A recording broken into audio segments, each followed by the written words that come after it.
Cerrar eso. Poner tu presentación en pantalla completa. Y ya estás lista. Bárbaro. Bueno, hoy vamos a hablar de síndrome mononucleósico. Primero vamos a arrancar con un caso clínico.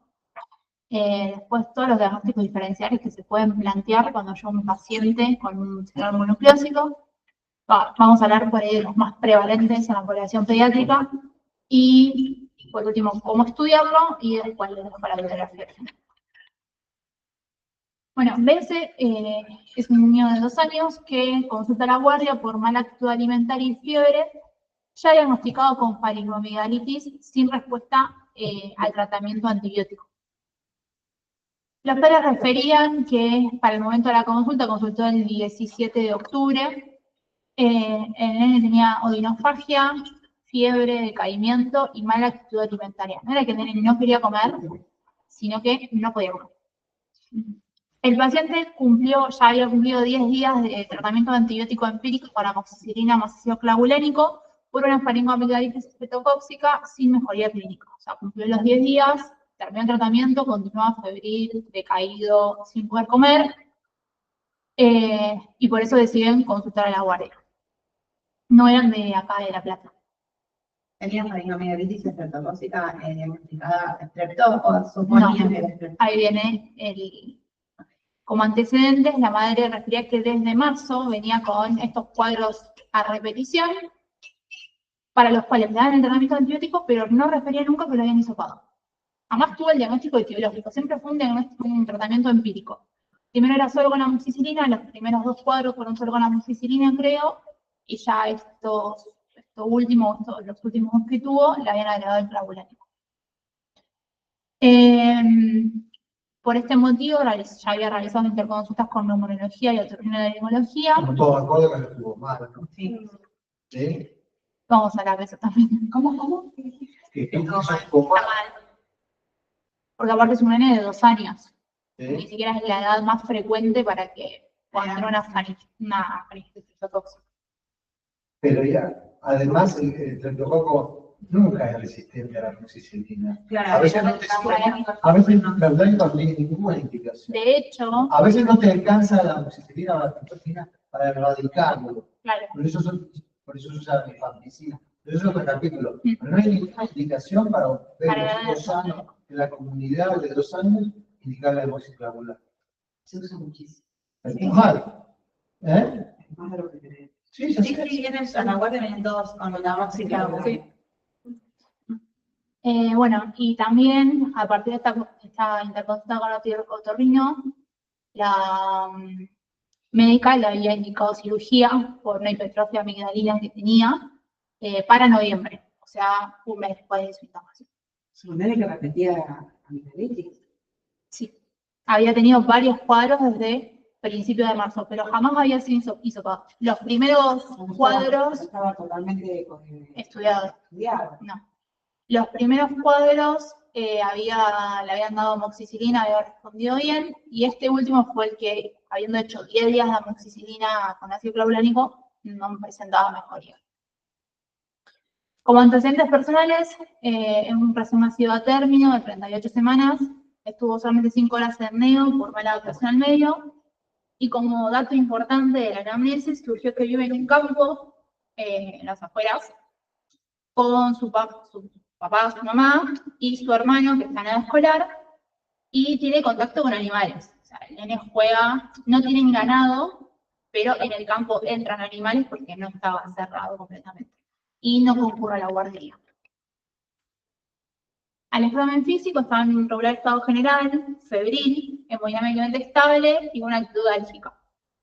Signos vitales, tiene una cardíaca de 160, pero estaba febril, cada 28 grados. Tenía una respiratoria de 26, saturado en 98% del ambiente. Su peso era de 12 kilos. Al examinar las fauces, pudimos ver unas amígdalas hipertróficas grado 4. Las fauces estaban eritematosas y no se visualizaba exudado. Múltiples adenopatías laterocervicales, bilaterales, la mayoría de 2 centímetros. que con la evolución de los días se fue haciendo visible esa adenopatía, ¿sí? Veías a simple vista como el relieve. Tenía una adenopatía axilar izquierda, adenopatías inguinales bilaterales, blandas móviles y levemente dolorosas a la palpación. Y tenía una hepatosplenomegalia. Esta no es una foto de nuestro paciente, pero se veía muy similar. Cuando examinamos fauces tenía una hipertrofia de grado 4, es decir, que se tocaban en línea media las amígdalas contralaterales. ¿Y tan pequeño? 2 años. De hecho, al nene torció un poquito el cuello cuando se dormía, estuvo muy molesto durante la internación, se sentía mal, pobrecito, y cuando torció un poquito el cuello o algo, no, roncaba un montón, le costaba un montón respirar. De hecho, una de las indicaciones que se le dejó a la madre es que trate de tenerlo a UPA y con el cuello bien derecho. Entonces, como resumen, presentaba fiebre, adenopatías generalizadas. ¿Por qué generalizadas? Porque estaba la presencia de adenopatías en más de 2 sitios no contiguos. O sea, tenía cervical axilar e inguinales. Bueno, la faringoamigdalitis, hepatosplenomegalia, mala actitud alimentaria y decaimiento. Acá viene como un resumen de todo lo que se le pidió, no fue todo pedido en el mismo momento, pero para mostrarles. Este fue el laboratorio de ingreso. Estaba una hemoglobina de 11,6, glóbulos blancos tenía 19.100 a predominio linfocítico, informada también una linfocitosis atípica, el hemograma, plaquetas de 216.000, una PCR menor a 6, la función renal estaba normal, una TGO de 99, entonces está elevada, la TGP normal, la LDH de 919, también elevada, una nitrosedimentación normal. Se le pidió un monotest, pensando justamente en un sistema mononucleósico por virus de Epstein-Barr, vino negativo, un hisopado faucial, o sea, se hisopó, el cultivo vino 4 días después negativo, serologías para citomegalo, HB, toxo, parvo y virus de Epstein-Barr, y un hematológico periférico. Se le pidió una ecografía abdominal que confirmó la esplenomegalia y la hepatomegalia, y una ecografía cervical que informó conglomerados laterocervicales bilaterales, algunas en rango adenomegálico, que eran las que se veían a simple vista y se podían palpar, con ecoestructura y vascularización conservadas, que eso es importante que informe la ecografía, y identificó 2 ganglios supraclaviculares bilaterales menores a 1 centímetro, o sea, de 8 por 4 y 7 por 4 milímetros. Se le pidió también una radiografía de tórax de frente, que se puede ver un infiltrado intersticial. Bueno, el 17 del 10, luego, o sea, el día del ingreso, luego de tomar la muestra de hisopado, se instaló tratamiento con ceftriaxona endovenosa. Perdón, como Sí. ya volví la placa. Cuando en este contexto del paciente que todavía no sabemos, es importante ver que el médico, claro, estén sí. sanitados. Sí. Y en este caso, por los 2 años que tiene, no lo era. Bien, luego de tomar la muestra para el cultivo, se le indicó ceftriaxona endovenosa. A la hora, 2 horas perdía la vía, entonces se decidió rotar a una dosis única de penicilina benzatínica intramuscular, que sería el tratamiento para la supuesta faringitis estreptocóxica que tenía. Pero antes de tener resultados. Antes de tener resultados. Todo esto fue el momento del ingreso. El ingreso lo trataron como si fuera una faringitis. Sí, se lo estudió como un síndrome mononucleósico, pero se trató como la faringitis que ya venía con De todos modos, es importante tener presente, si todavía no tenías ningún resultado, que la coinfección del virus de Epstein-Barr y el estreptococo beta-hemolítico no es infrecuente. No, de hecho es la complicación más frecuente. Que positivo el hisopado de Fauci no descarta que podía estar dando. Sí, porque esta tenía 8 días de descanso. Claro, yo tenía una carga importante de amoxicilina y un tratamiento. Sí, vamos para anotar. Bueno, Después se conservaba el planito. ahora, eso fue el otro día, bueno, se indicó dipirona para la fiebre. El nene se mantuvo febril durante casi toda la internación. O sea, estuvo febril. Febril constantemente. Ajá. le bajaba la fiebre por ahí a la mañana y ya al mediodía le volvía a picar, la noche, la madrugada, le volvía a bajar y así todos los días. De hecho, después de dar la penicilina y la dipirona, al otro día se decidió, por el infiltrado intersticial que se veía en la radiografía, agregarle claritromicina. ¿Y tenía tos? No. Claro. No. Bueno, días después, este es un resumen de todos los resultados que llegaron, llegó una serología positiva IgM para virus de Epstein-Barr, toxoplasmosis, parvovirus, CMV y HIV negativas, el cultivo cerró negativo, y el hematológico periférico, que fue otra de las cosas que se había pedido como, digamos, para descartar uno de los diagnósticos diferenciales, lo único que informó fue lo mismo que había informado el hemograma de ingreso, o sea, la leucocitosis a predominio linfocítico con linfocitos activados. No informó blastos, que era lo otro que se podía llegar a encontrar. Bueno, como diagnóstico sindrómico, es un síndrome mononucleósico porque cursó con la triada clásica, que es fiebre, adenopatías, faringoamigdalitis. En este caso también tenía la hepatosplenomegalia.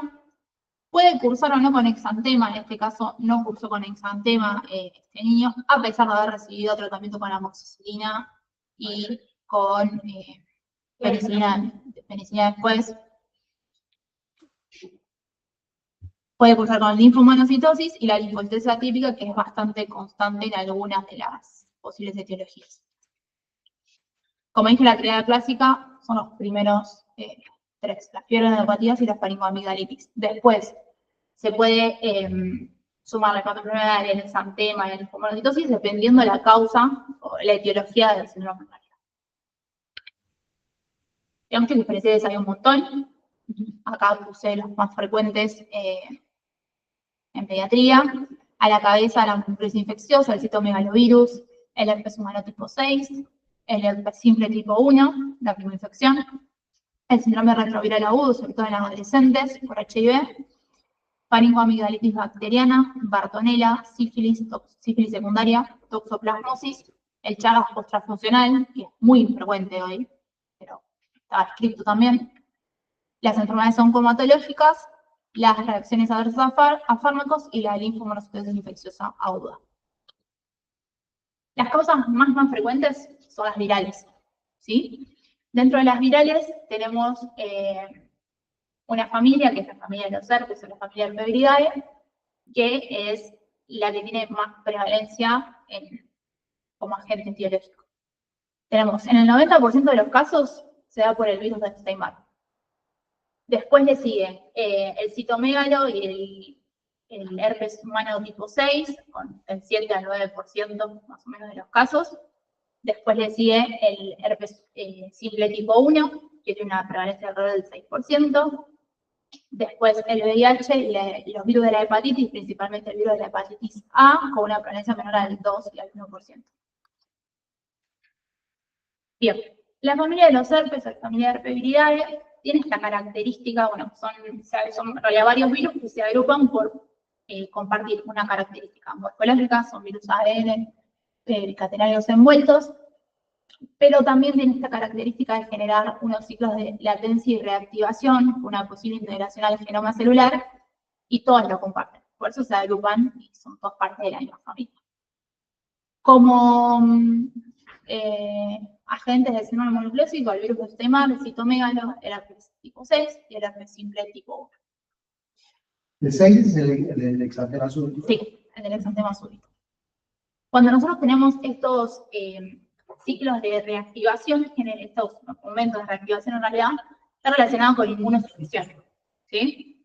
Que no necesariamente tiene que ser una inmunosupresión severa por algún tratamiento o por ejemplo, por el HIV, sino que puede ser, por ejemplo, en el caso del virus herpes simple tipo 1, por exposición solar, por tratamientos cortos con corticoides, por situaciones de estrés, en las adolescentes por la menstruación.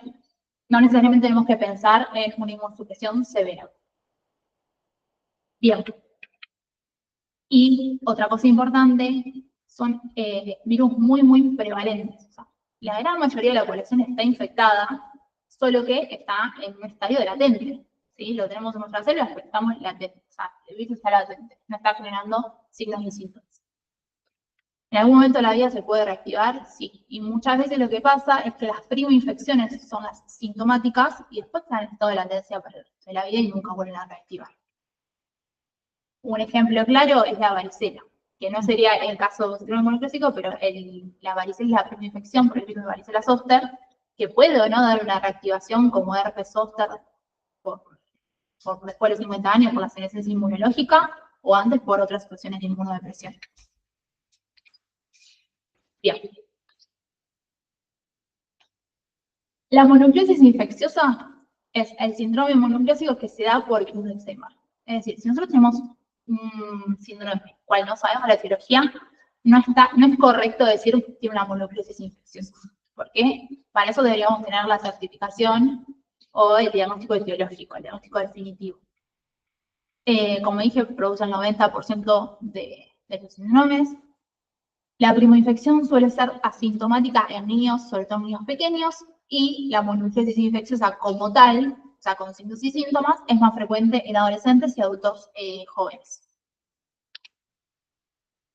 Tiene como único reservorio el humano, si no se conoce otro reservorio en el ambiente. Y el contagio se da por contacto directo íntimo con saliva, que es la secreción contaminada. O por a través de fomites, por ejemplo, el vaso, el mate, las bombillas. Como dije hoy, la gran mayoría somos portadores del virus, podemos hacer reactivaciones que nos lleguen a dar signos y síntomas, pero igualmente puede excretarse por saliva. El tropismo de estos virus, es decir, tiene predilección por los linfocitos B, que es donde van a quedar latentes, y también por células epiteliales. El virus de eczema ingresa o sea, está en la saliva, ingresa a la orofaringe y va a infectar todo lo que es los linfocitos B y las células epiteliales de orofaringe. Nosotros sabemos que justamente tenemos en esta zona mucho tejido del sistema retículo endotelial. Entre ellos, por ejemplo, las amígdalas. En este momento el virus empieza a replicar y puede eliminarse por saliva y el signo o síntoma que va a dar es la faringitis, que es una de las patas del síndrome monoclínico. Va a generar una proliferación de los linfocitos. Va a generar una proliferación de los linfocitos B. Estos linfocitos B actúan como células presentadoras de antígenos a los linfocitos T, que también empiezan a activarse y a proliferar para poder controlar la replicación de los linfocitos B. Estos linfocitos T activados van a dar lo que se va a describir como los linfocitos atípicos, o lo que nosotros vamos a leer como linfocitosis atípica, es decir, un aumento en el número de linfocitos y además un efecto citopático que tiene el virus en las células, que se ven un poco más grandes que los linfocitos normales, con inclusiones basófilas. ¿Ven? Acá se ve bien. Esta activación de los linfocitos T lleva a mucho gasto de energía, sobre todo en los niños pequeños. Entonces, ese es lo que el paciente expresa como malestar o astenia. Estos linfocitos T, luego de la viremia, van a los distintos órganos del sistema retículo endotelial, hígado, ganglios y vasos, y por eso se genera la hipertrofia de los mismos. ¿Sí? Por eso vamos a tener hepatosplenomegalia, las adrenomegalias, y acá pueden quedar como o resolver el cuadro clínico y quedar en latencia, o ya como este chico que va a dar el síndrome clínico, ¿no? Esta proliferación de linfocitos B se van a diferenciar a células B de memoria y plasmocitos y van a producir lo que se llaman los anticuerpos heterófilos, que es lo que vamos a hablar más adelante, que son los que se utilizan para el famoso monotest. Este virus puede generar esto, y esto se da por una respuesta vigorosa del sistema inmune a la infección. Pero también, si ante situaciones de inmunodepresión o si el sistema inmune no puede contrarrestar o no puede controlar la proliferación del virus, acordémonos que este virus se puede integrar al linfocito B, permanecer latente y también puede generar cambios en la célula que las vuelva, que genera una inmortalización de los mismos, y ahí es cuando nosotros tenemos como resultado los linfomas con el linfoma de Burkitt o el linfoma Hodgkin, que tienen una relación estrecha con la infección del virus de extremales, por esta proliferación. En los niños pequeños, vieron que dije que la primera infección suele ser asintomática. Esto es por la falta de madurez del sistema inmune en los niños más chicos, que no pueden contrarrestar la infección del virus. O sea, no es que no pueden contrarrestar, sino que no generan esta respuesta vigorosa contra la infección, entonces generalmente no hacen síntomas. Y además hay estudios, se hizo un estudio acá en Argentina, se hizo un estudio en África, que estudiaron el tejido de la orofaringe de los chicos y se vio que en los niños pequeños la carga viral y las células infectadas eran menores con respecto a adolescentes y adultos. Bien, como clínica tiene un periodo de incubación de 4 a 8 semanas, o sea, desde el contagio hasta que da el primer síntoma vamos a pasar 1 o 2 meses. Tiene un periodo prodrómico que vaya empezando en el caso clínico que presentamos, el tiempo de evolución hasta cuando consulta.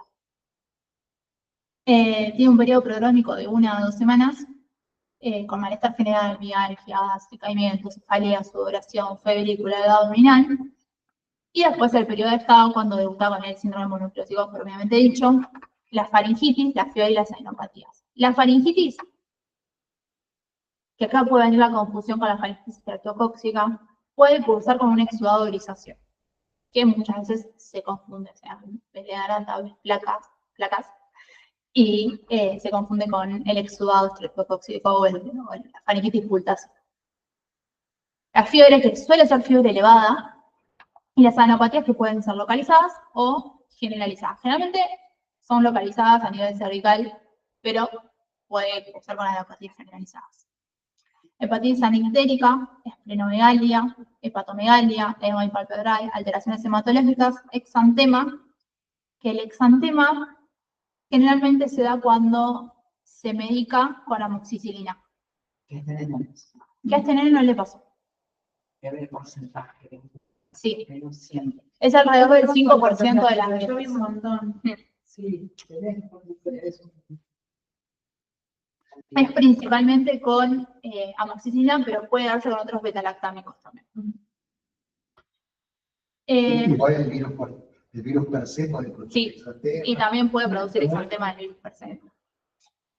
También puede haber un enantema en paladar, un enantema de tipo petequial en paladar, conjuntivitis y astenia. Y en el laboratorio, las alteraciones que vamos a ver son las linfocitos atípicas, esto que hablábamos de las células de Downey o los linfocitos atípicos, trombopenia y neutropenia durante el primer mes, elevación de las transaminasas, que no suele ser muy elevada, o sea, nunca va a llegar al rango de hepatitis, hepatitis A, por ejemplo, y junto con FAIR y LDH aumentadas, que son importantes mirarlas por el diagnóstico diferencial con los linfomas y las leucemias. Bueno, acá un cuadrito que compara el tiempo con cuando aparece cada síntoma. Lo primero que aparece es la fiebre, el malestar y la fatiga, que sería el periodo prodrómico, y ya después tenemos la faringitis, la linfadenopatía y la esplenomegalia.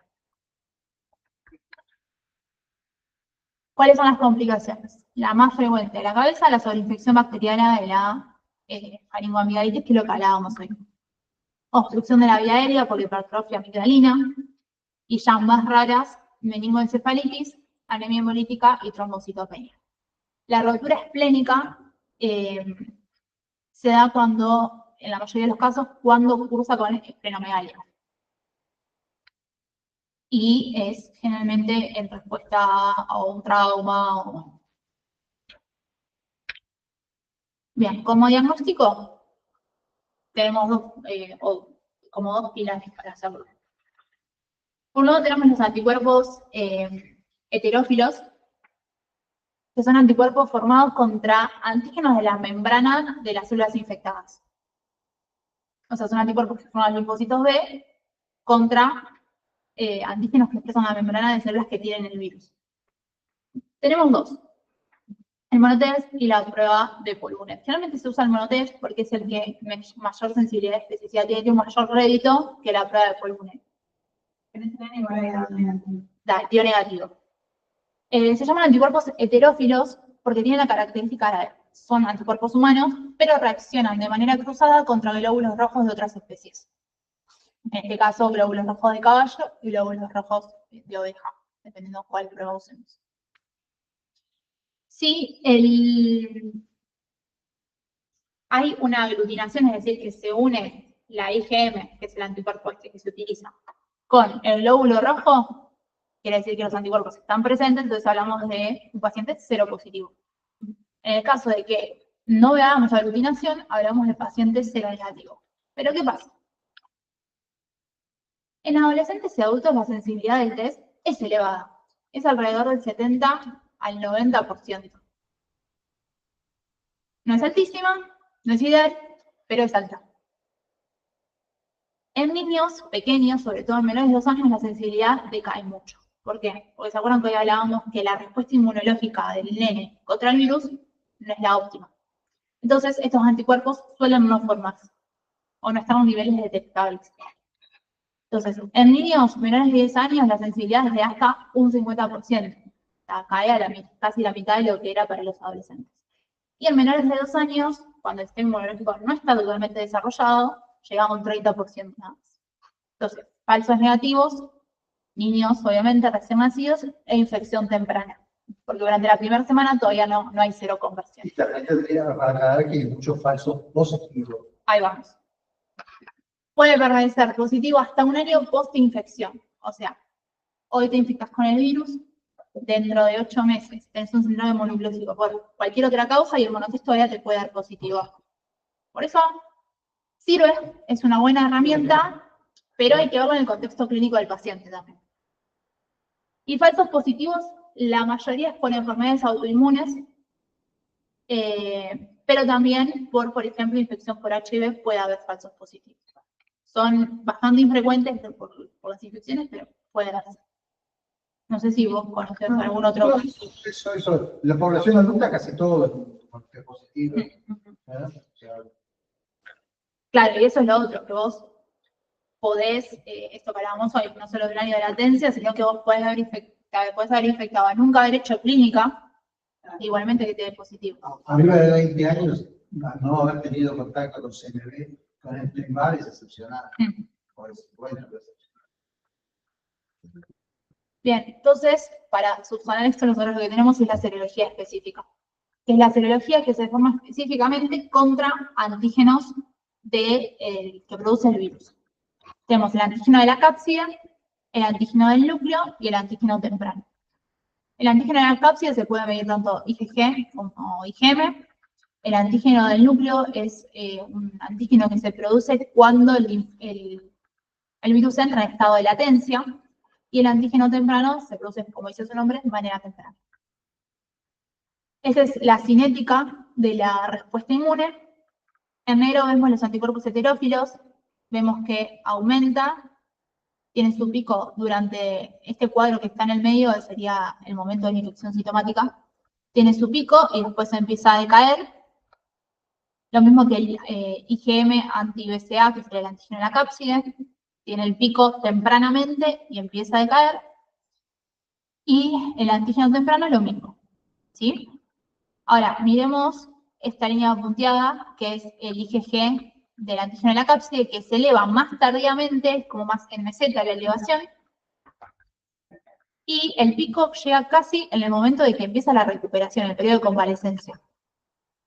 Lo mismo pasa con el anti-EPNA o antígeno del núcleo, que se eleva muy tardíamente en la recuperación, pero estos dos permanecen elevados de por vida. En cuanto al tratamiento, lo que se trata en realidad de manera dirigida son las complicaciones. El tratamiento en general es sintomático, antipirético y analgésico, como para darle confort al paciente y controlar la fiebre, nada de paracetamol o AINES.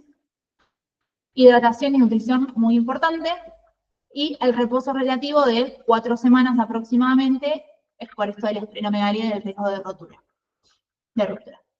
Igual el paciente generalmente cursa con mucha astenia y no va a tener muchas ganas de moverse. Importante que no concurra al colegio, jardín o guardería durante la fase aguda de la enfermedad. Si está sintomático, por lo menos una semana después, que no concurra.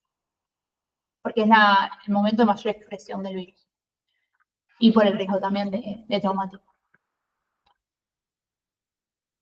Bien, ahora, otra de las causas, la segunda causa más frecuente, es el citomegalovirus, que produce el 7% de los síndromes mononucleósicos. Como dijimos, tiene alta prevalencia, se da por contacto con secreciones contaminadas de manera sexual, oral, parenteral, por gestantes o vertical. Es común, no te va a dar un síndrome mononucleósico, pero hay que detectar pues, la transmisión por lactancia en neonatos. Factores de riesgo para enfermedad sintomática grave, justamente neonatos o por infección congénita, y los pacientes inmunodeprimidos. A diferencia, ahora tenemos como que ver qué diferencias que son sutiles hay entre una etiología y otra para poder diferenciar cuando el paciente viene con síndrome. La fiebre suele ser más prolongada, la odinofangia intensa, pero el eritema faríngeo suele ser leve o directamente no tenerlo. La elevación de las transaminasas es mayor que en el virus Epstein-Barr, pero menor que las hepatitis virales por virus hepatotropos. Cursa con fatiga también, linfadenopatía sobre todo cervical y más localizadas, y un exantema. También, hoy se me movió acá el cuadro, pero con linfocitosis atípica puede cursar. El diagnóstico se suele hacer con IgM, pero de vuelta. La gran población estuvo o está expuesta o ya tuvo contacto con el citomegalovirus, sobre todo en pacientes o adultos o más adolescentes, y tiene un periodo largo de igual detectable la IgM. Entonces, por ahí no sería lo ideal. Lo que se usa o se está empezando a usar mucho es la antigenemia, que es la detección del antígeno PP65 en sangre, sobre todo en pacientes inmunodeprimidos. ¿Por qué? Porque se vio que tiene una correlación la detección de este antígeno con la viremia y con el pronóstico del paciente. Este antígeno se encuentra acá, que es el tegumento, es una parte del virus, y sino también, obviamente, PCR. En el caso de la PCR se puede hacer en sangre, pero también se puede hacer con biopsia. Otro diferencial, el herpes humano tipo 6. La gran mayoría de las veces cursa de manera asintomática, salvo en inmunodeprimidos, que es considerado una enfermedad oportunista. La transmisión es por saliva, y a diferencia del Epstein-Barr, tiene tropismos por los linfocitos TCD4. En niños, es la gente etiológica del exantema súbito, rosacea infantil, la sexta enfermedad, que cursa con fiebre elevada, desaparece la fiebre y el chico se brota todo. Y se autolimita y no presenta complicaciones finalmente. En adolescentes suele cursar con síndrome mononucleósico con adenopatías y fiebres prolongadas. Para el diagnóstico serológico con IgM, y se puede hacer un par serológico, o sea, pedir un IgG, en 15 días un IgG. El tema es que, nada, atrasamos 15 días el diagnóstico en el par serológico. O PCR. Bien, para terminar con los herpes, tenemos el herpes simple tipo 1, también tiene una elevada prevalencia en la población, y la transmisión es por contacto con secreciones infectadas. La primera infección suele ser más sintomática que las recurrencias. ¿Por qué? Porque el cuerpo, al no haber estado expuesto al virus con anterioridad, la primera infección no tenés memoria inmunológica, la respuesta es más tardía, menos eficaz. En cambio, en la reactivación, si bien se da por situaciones de inmunosupresión, ya está esta memoria inmunológica que, si bien no frena la infección o no frena los síntomas, sí acorta lo que es la replicación del virus. Entonces, nada, las recurrencias son más cortas, solamente es por ahí las vesículas que duran una semana, 10 días, se hace la costra ahí. En cambio, la infección primaria puede causar con una gingivoestomatitis, leceras vesiculares agrupadas en ramilletes, con una base eritematosa, orofaringia, fiebre alta, adenopatía cervical, malestar general, halitosis y la salivación, y es bastante molesto. El diagnóstico se puede tomar muestra de las lesiones y hacer una tinción inmunofluorescente, una inmunofluorescencia directa o PCR. Y el tratamiento es individualizado con aciclovir. Algo que no dije del citomegalo es que el tratamiento también es individualizado, solo se suele tratar a las personas inmunodeprimidas o que hacen formas graves, o las retinitis, o las meningoencefalitis. No se trata un síndrome mononucleósico por citomegalo. Se suele autolimitar solo.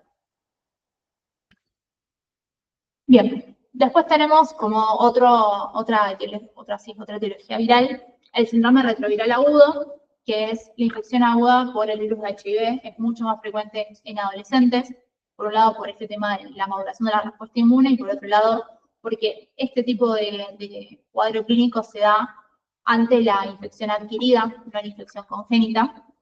Tienen similitudes, pero el comienzo abrupto, las mialgias, las anomegalias cervicales que suelen ser indoloras, occipitales o axilares, es decir, de la cintura para arriba. Las úlceras dolorosas mucocutáneas son características del síndrome retroviral agudo. Lo mismo que el exantema, que comienza en troncos macular o maculopapular, comienza en tronco y luego puede finalizar cuello, cabeza y miembros. Es centrífugo. Suele cursar primero con linfopenia y trombopenia y después puede repuntar la respuesta inmune y dar una linfocitosis o un recuento normal. Y obviamente el riesgo de exposición por la vía sexual es mayor en adolescentes. Sería lo rojo, la línea roja es la replicación viral y la línea azul el recuento de linfocitos TCD4. La línea, fíjense que cuando se da la infección hay un pico de recuento de ARR y cae el recuento de linfocitos TCD4. En ese momento es cuando se da el síndrome retroviral agudo. Después, ven como que repunta y ya entra como en el periodo de latencia clínica. En cambio, los lactantes o por infección congénita pueden cursar o de manera sintomática o con adenopatías generalizadas, hepatosplenomegalia, y tenemos que estar atentos a lo que son las infecciones marcadoras, las infecciones oportunistas, la candidiasis oral, la dermatitis seborreica, el retraso del crecimiento pondoestatural, la diarrea persistente, la fiebre prolongada y el marcador al que tenemos que estar muy atentos son las infecciones bacterianas recurrentes. El diagnóstico en menores de 18 meses, por poder todavía, en el caso de que haya sido de transmisión vertical, todavía contar con anticuerpos maternos que traspasaban a través de la placenta, se hace con PCR para la detección del ARN, y en el caso de mayores de 18 meses, que se supone que ya no cuentan con anticuerpos maternos, o que lo adquirieron de manera horizontal y no vertical, se hace el diagnóstico por una ELISA de cuarta generación. ELISA de cuarta después se confirma y después se pide la carga viral por PCR igualmente. El tratamiento, lo importante es la interconsulta con infectología y para poder generar un inicio precoz de tratamiento antirretroviral. Porque en los niños o las personas más jóvenes la progresión de la enfermedad es muchísimo más rápida que en los adultos. Entonces tenemos como una ventana de tiempo menor para poder frenar, para disminuir la carga viral, que aumenta el número de linfocitos y poder controlar mejor la enfermedad realidad.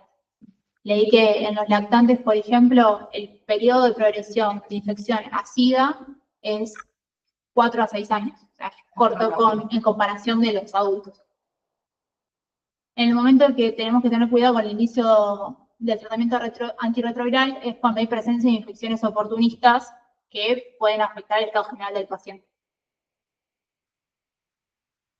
Bien, esos fueron los virus. Ahora, otra de las etiologías es la faringoamigdalitis bacteriana, que es uno de los diagnósticos diferenciales que se hace siempre con el virus de Epstein-Barr, porque como vimos hoy, cursa también con una faringoamigdalitis, con un exudado que se llama exudado cutáceo blanquecino, y adenomegalias submandibulares y láteros cervicales. El inicio es brusco, la fiebre suele ser alta, con mucho dolor de garganta, y no cursa con hepatosplenomegalia y cursa con una neutrofilia. Es importante esto, que son los criterios de Centor, que son características del cuadro clínico del paciente que nos van a sumar puntos y nos van a orientar si pedir el hisopado, no pedirlo y cuándo iniciar el tratamiento. Si tienes fiebre mayor de 38 grados, suma un punto, la ausencia de tos suma un punto, las adenopatías cervicales anteriores suman un punto, el exudado amigdalar suma un punto, entre 3 y 15 años suma un punto.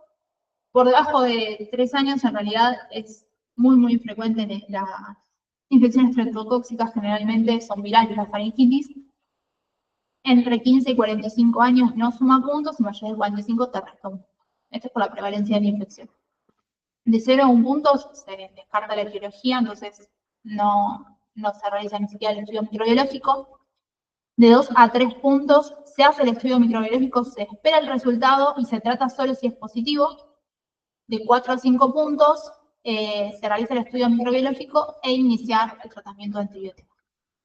En el caso, que se había actualizado antes de iniciarlo igual, así no es positivo. puede ser que sea así. Eso iba a decir ahora, que todo esto en realidad es en el contexto clínico del paciente y con el problema de resistencia antimicrobiana que estamos teniendo hoy en día, la realidad es que un paciente que está estable hemodinámicamente, que no tiene una afectación del estado general, que solo tiene la faringoamigdalitis, por ahí el test rápido, acá no se hace, pero el test rápido por ahí te tarda horas o en momentos. Claro, pero o sea, a lo sumo te tardará horas si te lo informan más tarde. El cultivo sí tarda unas 2, 3, 4 días. En la guardia, para ir lo pedimos, le van a hacer con las cuadras y lo tienen en el convenio. Bueno. Sí. Entonces en esos casos sí, no le vas a indicar el antibiótico. Claro, pero en realidad, ponele que tiene fiebre de 38,5, no tiene tos, tiene las adenopatías y parece que tiene exudado y ya no juntas 4 puntos. Después te agarras el domingo Y a las después 9 de la tarde, donde tenés todos los laboratorios cerrados, tenés un chivo con interno de fiebre, Claro. exudado, faringitis, hecho mierda, Claro. Es el Sí, contexto, ese el contexto clínico del paciente. hay contextos y contextos. Yo si estoy domingo a la tarde le digo que vaya el lunes a Itapas, pero si estoy sábado por el domingo, porque me pasa mucho. Depende de cómo Sí, estés. por eso. Esto puede ser que esté actualizado. Yo lo Sí, hay que encontré ver. así, pero obviamente hay que ver el momento y el paciente. Si es sábado, domingo. En el caso, igualmente, por ejemplo, en el caso de que el test rápido de negativo, igualmente se cultiva. Sí. Por el tema de la sensibilidad. Y el tratamiento, es lo que hablábamos hoy, la penicilina es con penicilina B cada 12 por 10 días, amoxicilina cada 12 o 24 por 10 días, dependiendo de la dosis, y la penicilina G benzatínica intramuscular única dosis. Esta en realidad se reserva en el caso de que el paciente lo prefiera, el también lo prefiera, o que dudamos de que pueda cumplir el tratamiento antibiótico como corresponde. Cada 24. No, Me Pero parece. es lo mismo. Me parece Yo te me lo vi cada 12. cada 8 o 12. a 8 o 12. O sea, el dúo, los Está bien, 12, el dúo cada 12. O no No lo lo conozco por lo Sí, a mí me pareció raro. También. Igualmente, Siempre lo vi cada 12. yo no lo he visto nunca tampoco. Pero, por ejemplo, tienen un manejo muy distinto que otras infecciones. Porque la penicilina, por ejemplo, la SAP acepta 250 miligramos cada 12 horas, independientemente del peso. Nada, tiene un enfoque diferente. Pero yo nunca no lo he visto. Es por el chequeo. De todos modos, una cosa importante es que el tratamiento es fundamentalmente para evitar complicaciones no supurativas. La angina se va a curar, Claro. excepto que tengas contacto neurológico, como visto, electrofaringio, sino en general las anginas se van a curar todas. Y uno tiene un plazo de 10 días desde que empezó la clínica a que lo medican para evitar las complicaciones no supurativas. Por eso, por más que sea sábado, en realidad se podría esperar eso. Es lo que hablábamos recién de que por más que te junte los 5 puntos, por ahí ya que hacer el tratamiento Y si lo sin hisopaste y te dio positivo, que también es todo un capítulo, saber si es portador, si es patógeno, pero bueno, eso no supera. Si lo hisopaste, cuando viene la familia, el chico ya no tiene fiebre nada, hay que explicarle que el tratamiento tiene que cumplir igual, le tenés que explicar cuáles son las complicaciones no supurativas, porque si no parece que la familia tiene la sensación de que eso está dando de gusto. Claro. Sí. Bien. Y después, otra de las etiologías es la infección por Bartonella gesilae, que es la enfermedad por arañazo de gato. Importante recabar la anamnesis si tiene antecedente de arañazo, mordedura o contacto con gatos, porque a veces dicen, no, el arañado no lo mordió, pero cuando la mordedura en una zona que está lastimada, también puede darse. El síndrome mononucleósico puede darse en pacientes inmunocompetentes o inmunocomprometidos. La diferencia es el pronóstico y la posibilidad de autolimitación que tiene el cuadro. Las formas diseminadas son mucho más frecuentes en pediatría que en la población adulta. Por eso hay que tenerlo en cuenta. El cuadro inicia con una pápula en el sitio de inoculación. En el lugar de drenaje de donde fue la lesión, van a aparecer aeropatías dolorosas subagudas, que principalmente van a ser localizadas, pero pueden después diseminarse y hacerse más generalizadas. Y puede haber signos de flebosis y supuración, es decir, puede estar rojo, caliente, puede doler y puede supurar. Va a haber un síndrome febril prolongado, la hepatosplenomegalia puede cursar con microabscesos que se van a diagnosticar por ecografía o por tomografía abdominal. Cefalea, malestar general, que como formas menos frecuentes puede dar púrpura, eritema multiforme, afectación ocular y del sistema nervioso central. El milito era el piso, ¿verdad? Sí. El diagnóstico es serológico, ¿sí? Con anticuerpos, y es fundamental hacer la ecografía y en una segunda instancia, o de tener disponible de entrada, la tomografía abdominal, por la presencia de microabscesos, porque eso es lo que nos va a determinar el tratamiento. Hay como que no hay un consenso en cuanto al tratamiento, hay muchas opciones, muchas opiniones como encontradas, no está estudiado de todo. Acá puse todas las opciones que puedo haber. Con la que más se encontró remisión de los síntomas fue con la citromicina. Pero no resolución del cuadro, sino remisión de los síntomas. La rifampicina se puede agregar o no dependiendo si hay o no afectación de los, o sea, si hay o no microabscesos. En el caso de haber microabscesos, se recomienda agregar la rifampicina. En el ejemplo estuvo con la citra y la rifampicina, Sí. ¿cuántos días? 20 días. Suelen ser tratamientos prolongados. Hay estudios que recomiendan más acotados. Y otras opciones que se pueden utilizar son TMS, doxiciclina y ciprofloxacina. El chico que está en el piso, si mal no tengo entendido, es la sospecha de ser que estaba Sobreinfectado. Por eso le agregaron hipertasa. Bien. Y por último, la causa parasitaria es la toxoplasmosis adquirida. La toxoplasmosis adquirida se puede contagiar a partir de ingesta de carne mal cocida, por exposición a gatos o sus excretas, que son los huéspedes definitivos de este parásito que liberan los ooquistes al medio y pueden contaminar el agua, la comida, o mismo nosotros por estar en contacto con las piedritas, o por ahí en el jardín, hacer trabajos de jardinería sin guantes y la mano a la boca, generar la infección del ser humano. O por, como dije hoy, carne mal cocida que esté infectada con los quistes tisulares. Suele cursar con linfadenoma. Generalmente es asintomática. De vuelta, gran parte de la población estuvo en contacto, está infectado y tiene una infección latente. Suele cursar con linfadenopatías principalmente cervicales, mialgias, hepatomegalia y exantema. En las embarazadas, por ahí es frecuente esta infección sintomática, o en quien hay que pesquisarla por el riesgo de toxoplasmosis congénita, que sigue peligrosa.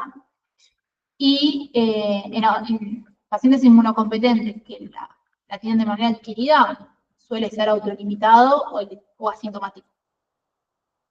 En inmunocomprometidos puede dar miocarditis, o sea, complicarse con una miocarditis, neumonía, toxoplasmosis del sistema nervioso central. El diagnóstico de vuelta es con serología, IgG, IgM, y el test de avidez se pide en el caso de que ambas den positiva y tengamos que delimitar si es una infección aguda o no, porque el IgM puede durar hasta 2 años positivo. Estamos con lo mismo que hablábamos hoy del monotest. El tratamiento solo se da en formas sistémicas y en pacientes inmunocomprometidos. Si no, suele ser autolimitado. El tratamiento es con pirimetamina y sulfadiazina, que son, además de tener su efecto antiparasitario, inhiben la síntesis de ácido fólico, por eso se suplementa al paciente con leucovorina o ácido folínico. Bueno, y otra cosa que hay que estar atento, de la etiología que estar atento, en en la edad pediátrica son los leucemias y los procesos linfoproliferativos. Por ejemplo, la leucemia linfoblástica aguda, la leucemia mieloide aguda, el linfoma de Hodgkin, que tiene relación con el virus de Epstein-Barr, el linfoma de Burkitt también tiene relación con el virus de Epstein-Barr. Tenemos un paciente con linfoma urológico. Sí.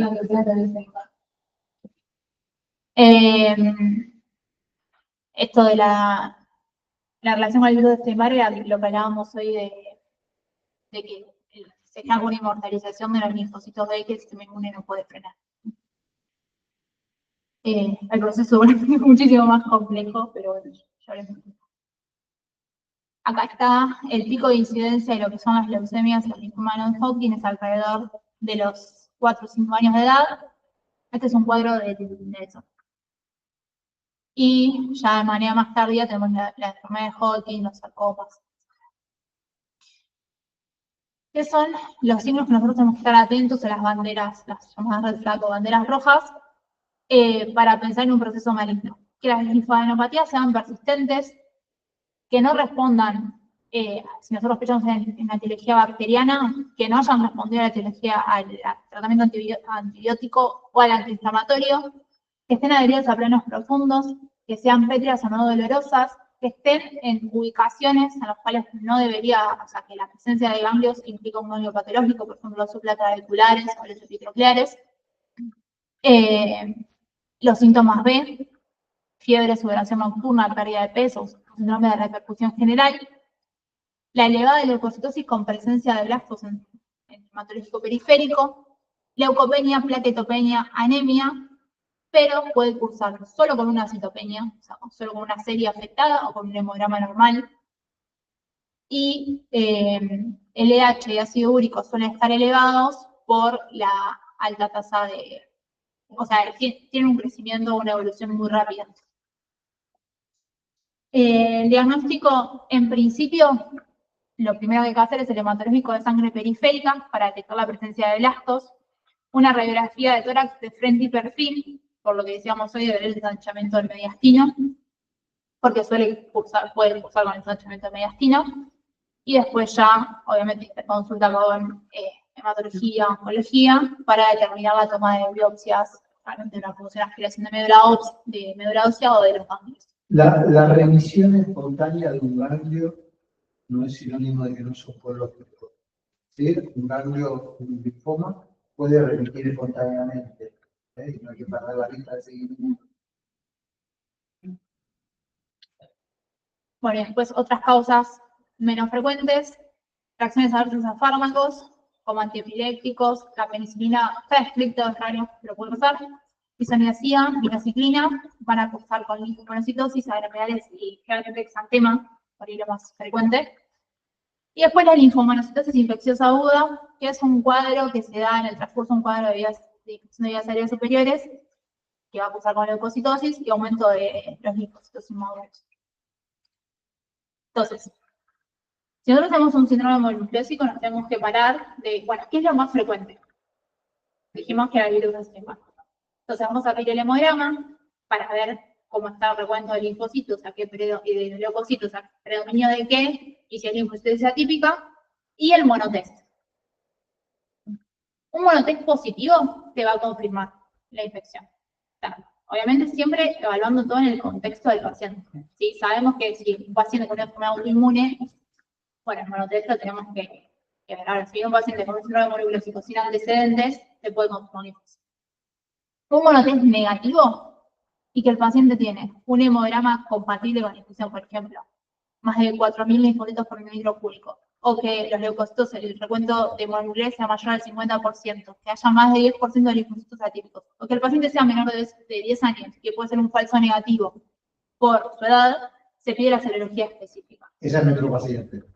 Ese es nuestro paciente. Estamos ubicados acá. Tenía laboratorio compatible, tenía 2 años y tenía un monotest negativo.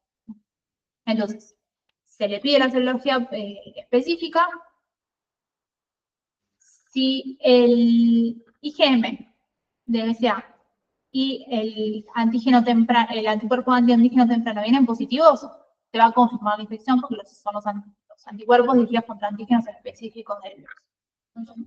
Ahora, si estos te vienen negativos, ya tenés que considerar otras etiologías. No importa que el antinuclear, si lo pediste, tenga positivo, porque, o eliges que tenga positivo, porque puede ser una infección pasada que el paciente tiene el virus, ya cursó hace mucho tiempo la primera infección, y le va a seguir porque eso mantiene positivo de por vida. Entonces, si los marcadores de infección aguda son negativos, ahí consideramos otras etiologías y vamos a, bueno, regular según el paciente qué es lo que pedimos. Ante signos de alarma, el hematológico de sangre periférica, la radiografía de tórax, frente y perfil y las biopsias. Este chico, de nuestro caso, tenía algunas cosas que nos pueden hacer pensar en algo maligno. Por ejemplo, habían salido en la ecografía las supraclaviculares que, si bien no eran mayores a 1 centímetro, estaban ahí, de 8 milímetros. Es que no haya respondido al tratamiento antibiótico si había empezado una faringoamigdalitis, que tenía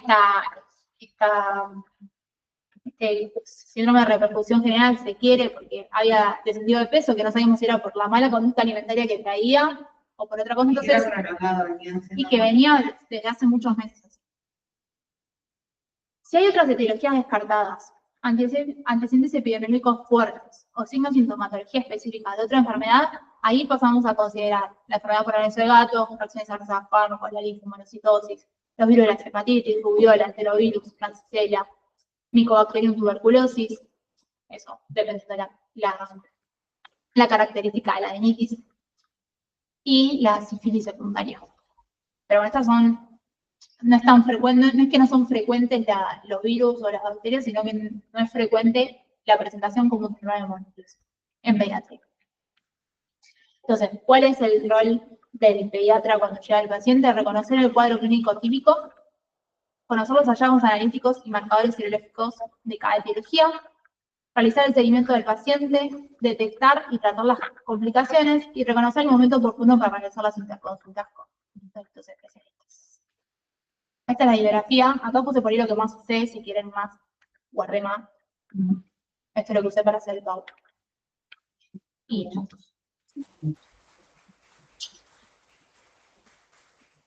Excelente. Muy bien. Muy bueno. No sé cómo. ¿Cortó? Sí. Chao, Bianca. Chao. Chao, nos vemos, gracias.